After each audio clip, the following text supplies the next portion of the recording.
You chose absolutely right tuning in to Rwanda Television tonight. A very good evening to you, and thanks for joining us on tonight's edition. These are the headlines.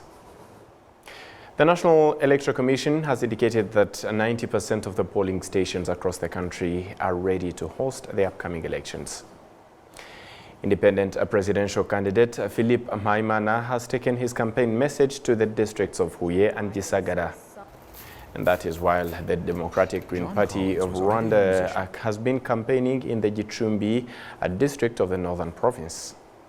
To international matters, British-born guitarist found a perfect home for himself thanks to West African music.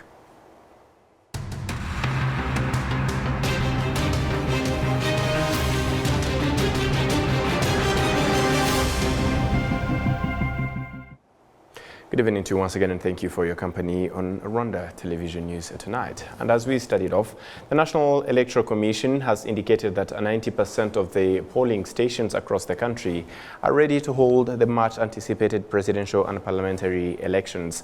This comes as this is the last week to the time of the elections. The Executive Secretary of the National Electoral Commission, Charles Munyaneza, noted that necessary works to prepare polling stations have been completed and that the remaining are to be completed in the near future. The Commission also says polling equipment will be distributed to respective polling stations very soon. The National Electoral Commission states that there are 2,591 polling stations, including 2,433 within the country and another 158 abroad. Rwandans abroad will vote on the 14th, while those in Rwanda will vote on the 15th of July. And moving ahead to other matters, the independent presidential candidate Philip Mpayimana has taken his campaign message to the districts of Huye and Gisagara in the Southern Province, where he has urged local residents to vote for him so that he can bring accelerated development to their districts.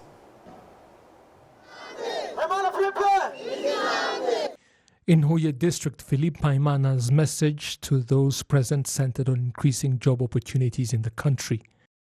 Navuze cyane ku murimo nkaba nifuza ko muri buri burenge.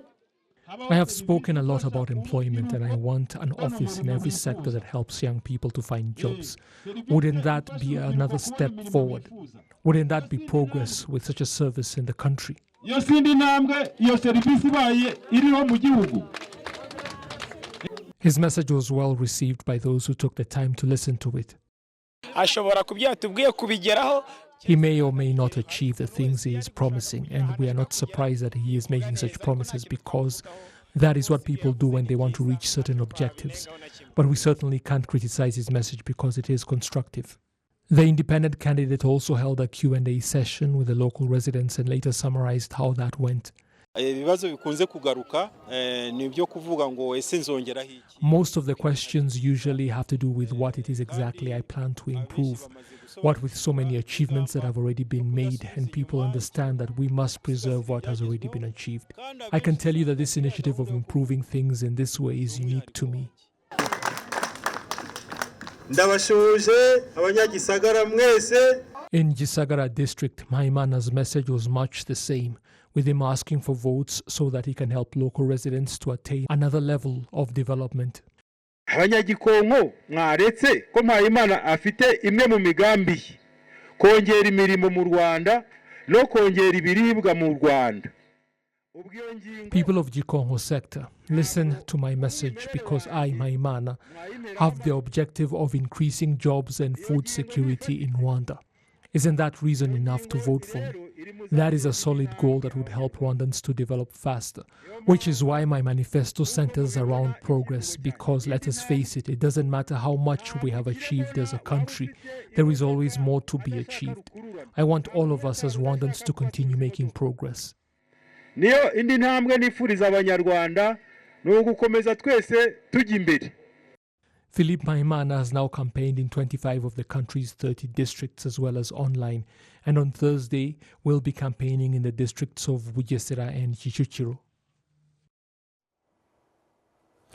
The Democratic Green Party of Rwanda has been campaigning in Gicumbi district of the northern province, where the party's presidential candidate has told local residents that if elected, he will establish a fund to help them to start income-generating projects.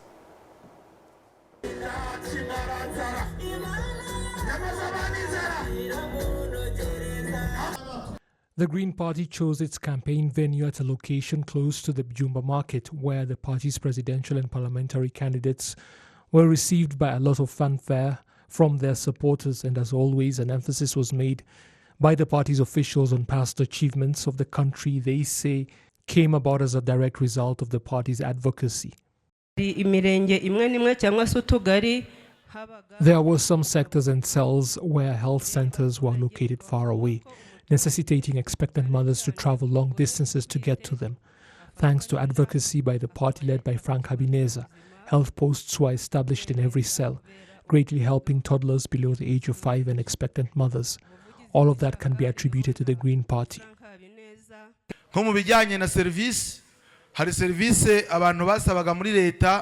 Concerning service delivery, there are some services people were requesting from the government that have to do with public notaries. And we realize that such problems will not cease if private notaries are not introduced to supplement the efforts of public ones, and so they were brought in and have been working with no problems.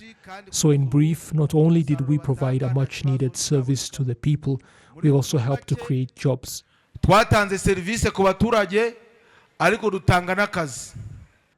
In his message, the presidential candidate Frank Habineza urged the people to vote for him and his party because there are many more initiatives the Green Party would like to implement given the opportunity. We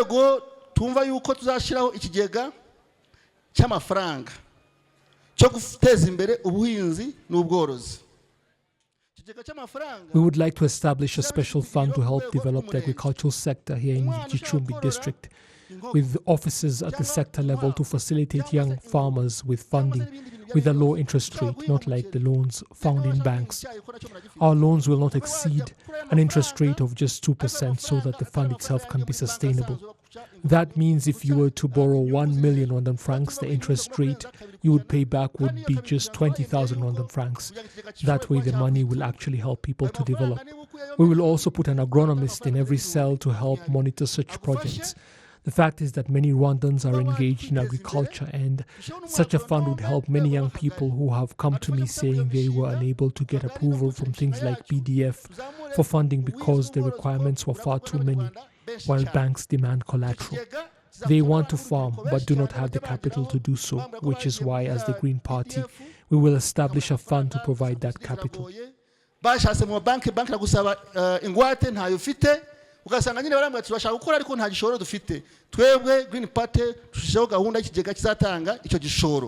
Frank Habineza also spoke of the establishment of a fund to compensate people who were incarcerated and later found to be innocent, and noted on the importance of maintaining good relations with the country's neighbors for the sake of development.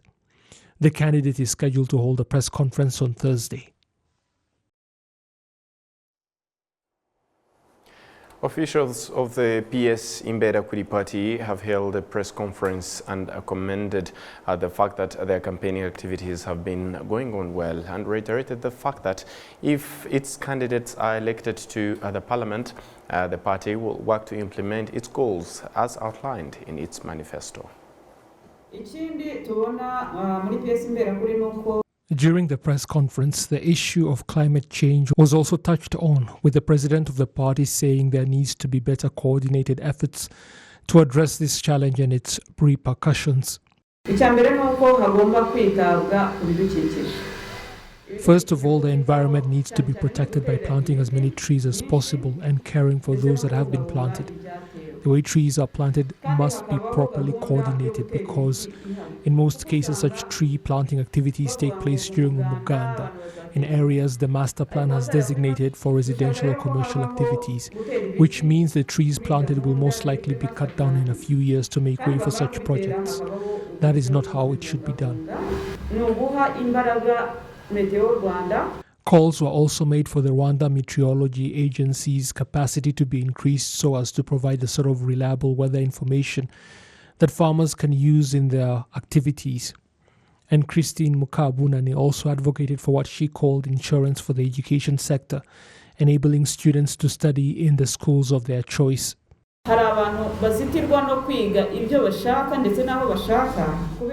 Some people are unable to pursue the courses of their choice in the schools they want because they cannot afford it. There are schools of excellence in the country, and some students perform well enough to be admitted in them, but cannot go there. As PS Imberakuri, we believe an insurance policy should be set up, with all Rwandans contributing to it, even if it is just 100 Rwandan francs per month, though people should be encouraged to give more. With the size of our population, we should be able to cover the fees of bright students who are unable to attend schools of excellence. We would all benefit because such children are the strength of the country.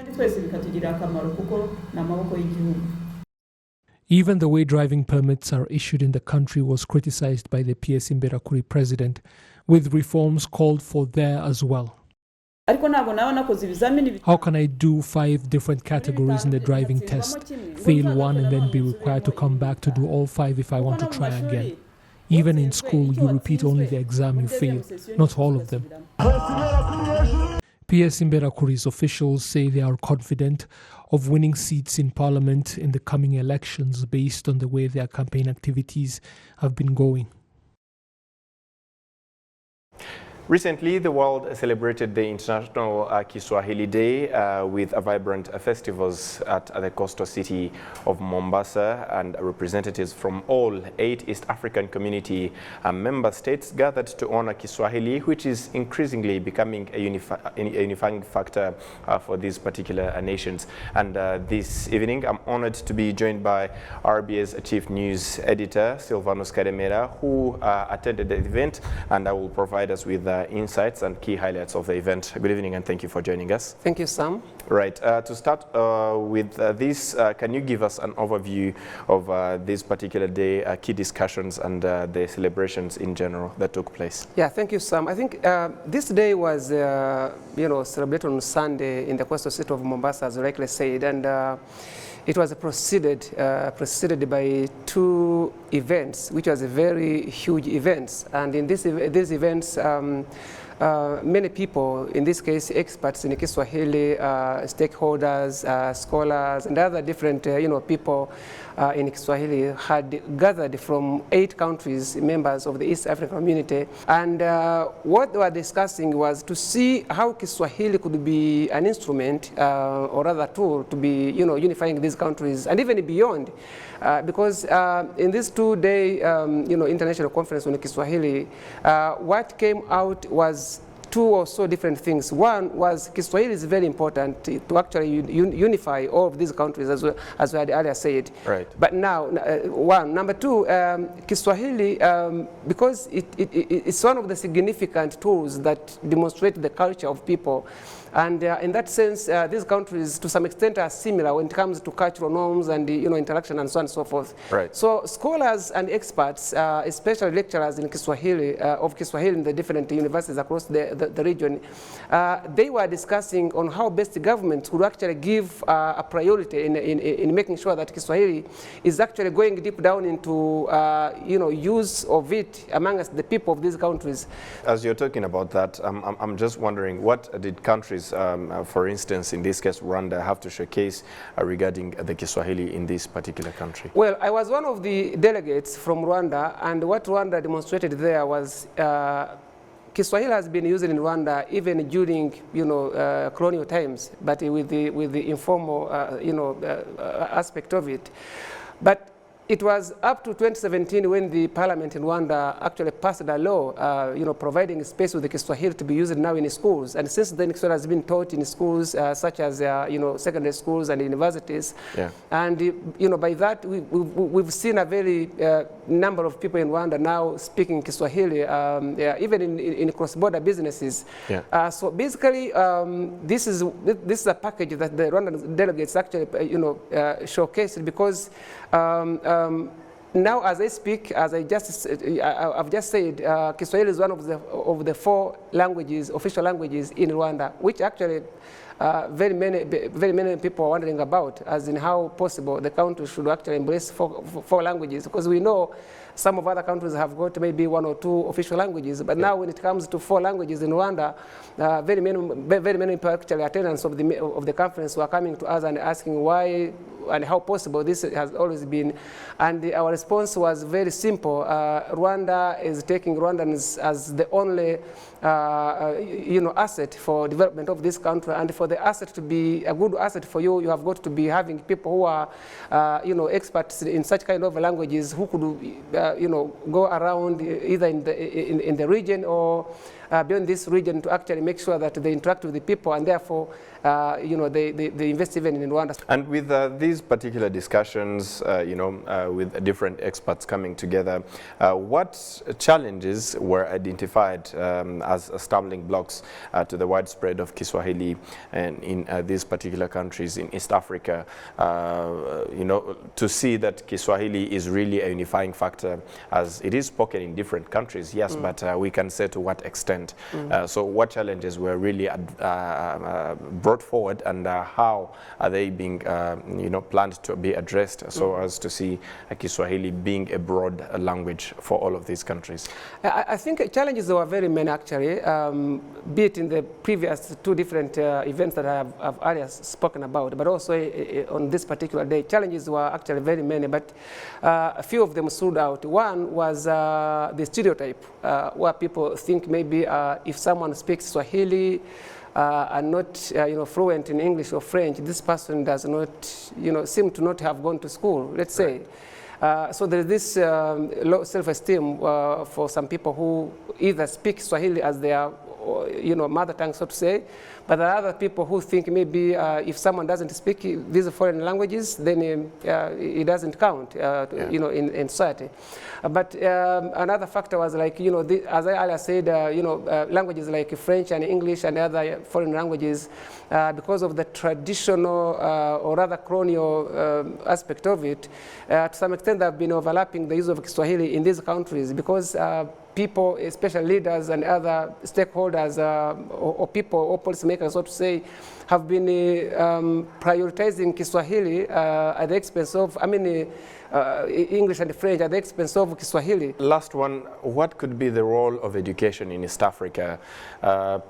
You said it well that Kiswahili was embraced in Rwanda and is being taught in school, but again, although we can ask to what extent, but what could be the role of education, deep education in Swahili, to make sure that this language is really popular even from the upper age, from the younger age, as children grow up, they really are conversational in Swahili. What could be the role of education, and was it highlighted as a major factor to improving Kiswahili? I think you are very right, Sam. I think every aspect of life starts from deep down, when at the tender or young age, so to say. I think now I go back to the governments that those curricula, setters or writers or Ministry of Education from all member countries, I think they should start from at the early age of kids or children, for this matter, that we should have the curricula specifically to teaching Kiswahili, because the more you speak, as I said, the more you speak many languages, the wider gates become for you to actually get access to any part of the world. Yeah. And I normally tell people, even when I was still a teacher, I was saying my students that our mind, our head is like a wardrobe. A wardrobe where I keep my coat in my wardrobe is not where I keep, let's say, my other clothes. Like you have got different rooms where you should keep your things. So is even in language learning. For example, if you have enough time, you can learn Kiswahili, you can learn Kinyarwanda, you can learn Swahili. And I think a very good example here, I haven't mentioned or rather mixed any word of Kiswahili in my statement here. Yeah. Yet I'm fluent in Kiswahili. So what I'm trying to say is, government should actually enact laws, one, pertaining to how Kiswahili should be learned from deep down, but also even the Ministry for Education should also, write curricula that favors, or rather gives space for young children to actually learn Kiswahili. Otherwise, it's a very big challenge that we have always been navigating through to actually make, maybe think Kiswahili is going to be embraced or even go deep down in societies right from either tender age or even an old age as mine. So I think governments should do, through them, the respective ministries of education and the other ministries should prioritize the use of Kiswahili, because after all, it's the only African language which is still grappled with the stumbling blocks now to getting recognition. You remember in 2004 when the African Union adopted Kiswahili as one of the official languages, at least now the UNESCO and the World at Large has recognized the 7th of July as the World Kiswahili Day. So I think gradually we are seeing some recognition, but we as stakeholders in Kiswahili, we need to see much more efforts being put in place by policymakers as well as government. Those people whose say can be really decide, so to say. Right. Thank you very much for this. We hope with different stakeholders, with experts, with educators and policymakers, we can see a change in East Africa. Thank you, Sam. Right. And since we're talking about Kiswahili, I should say asante sana. Asante sana na wabarikiwe kabisa. Right. Okay. And from this, we'll take a short pause and we'll be right back.